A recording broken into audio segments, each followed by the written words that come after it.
Marc, on est ici dans le cockpit, c'est le lieu de toutes les manœuvres du bateau, j'imagine. Tu dois être souvent confronté aux embruns, aux vagues. Comment tu restes à l'abri?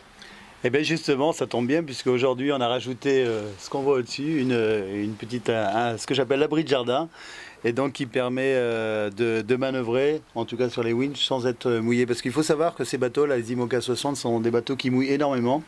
Plus ça va vite, plus ça mouille, et on va souvent très vite. Et tu restes souvent à la barre? Est-ce que tu utilises beaucoup le pilote automatique? Comment ça se passe? Alors à la barre, alors ça c'est souvent la surprise des gens quand ils nous écoutent, c'est à la barre le moins possible. Autant lorsqu'on va se balader en baie, qu'on fait des entraînements, qu'on fait des stages, on est relativement souvent à la barre. Mais sur une transat et sur un Vendée Globe, le moins possible à la barre. Ça veut dire quoi? Ça veut dire qu'il faut avoir des pilotes qui marchent vraiment bien, qui barrent pratiquement aussi bien qu'un barreur correct, en tout cas beaucoup mieux qu'un barreur qui dort. De ne pas barrer, ça permet de faire de la stratégie, de faire des manœuvres, d'être vaillant pour aller changer une voile et de ne pas hésiter. Voilà, donc on travaille beaucoup sur les pilotes.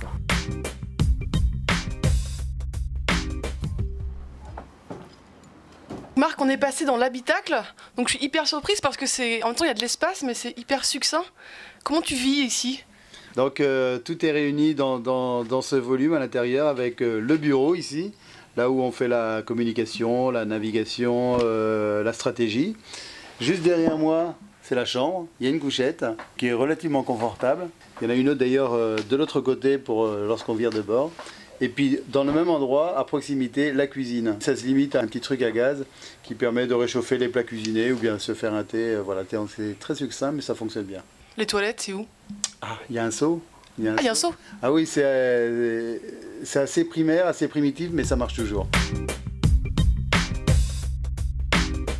Marc, tu as donc un rapport à la mer qui est vraiment axé course. Est-ce que quand même tu arrives à profiter de la mer, à faire des petites croisières?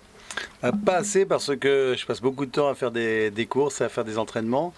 Donc mon rêve dans les mois, dans les années qui viennent, c'est de faire une croisière, mais de réapprendre à faire de la croisière parce que j'en fais jamais. Mais quand même, j'ai un petit bateau, un vieux côte qu'on appelle un guépard.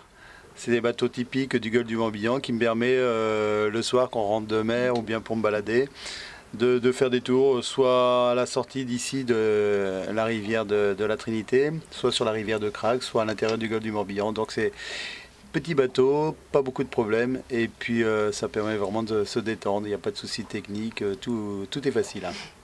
Très bien. Mais Marc, c'est déjà fini. Merci de nous avoir reçus à bord de Safran. On te souhaite bon vent pour la Transat Jacques Vabre, qui, on le rappelle, partira le 30 octobre du Havre. Eh ben on se voit au Havre. On se verra au Havre avec grand plaisir.